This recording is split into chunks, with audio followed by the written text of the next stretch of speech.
सर्व कांदा उत्पादक शेतकरी मित्रांसाठी आजची सर्वात मोठी बातमी। शेतकरी मित्रांनो, आजचे कांदा बाजारभाव जाहीर झाले असून कोणत्या बाजार समितीमध्ये कांद्याला सर्वात जास्त भाव भेटत आहे हे आपण या व्हिडिओमध्ये पाहणार आहोत। जर आपण एक कांदा उत्पादक शेतकरी असाल आणि कांद्याचे बाजारभाव आपल्याला मोबाईलवर बघायचे असतील तर लगेचच व्हिडिओला लाईक करा, चॅनलला सबस्क्राईब करा आणि सोबतची बेल आयकॉन दाबून ठेवा। चला तर मग व्हिडिओला सुरुवात करूया। सर्वात प्रथम बाजार समितीचे नाव आहे भुसावळ। आवक 69 क्विंटलची। कमीत कमी दर 1200 रुपये, जास्तीत जास्त दर 1500 रुपये, सर्वसाधारण दर 1300 रुपये। पुढची बाजार समिती आहे पुणे। आवक 16839 क्विंटलची। कमीत कमी दर 700 रुपये, जास्तीत जास्त दर 2300 रुपये, सर्वसाधारण दर 1500 रुपये।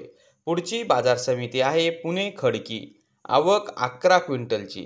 कमीत कमी दर 1000 रुपये, जास्तीत जास्त दर 1600 रुपये, सर्वसाधारण दर 1300 रुपये। पुढची बाजार समिती आहे पुणे पिंपरी। आवक 22 क्विंटलची। कमीत कमी दर 1000 रुपये, जास्तीत जास्त दर 1700 रुपये, सर्वसाधारण दर 1000। तर शेतकरी मित्रांनो, हे होते आजचे लाईव्ह कांदा बाजारभाव। व्हिडिओ आवडल्यास व्हिडिओला लाईक करा आणि या माहितीला जास्तीत जास्त शेतकरी बांधवांबरोबर शेअर करा। आपल्या जिल्ह्याचे नाव व्हिडिओमध्ये कमेंट करा, आपल्या जिल्ह्याचाही समावेश पुढच्या व्हिडिओमध्ये केला जाईल। भेटूया पुढच्या व्हिडिओमध्ये। जय जवान जय किसान।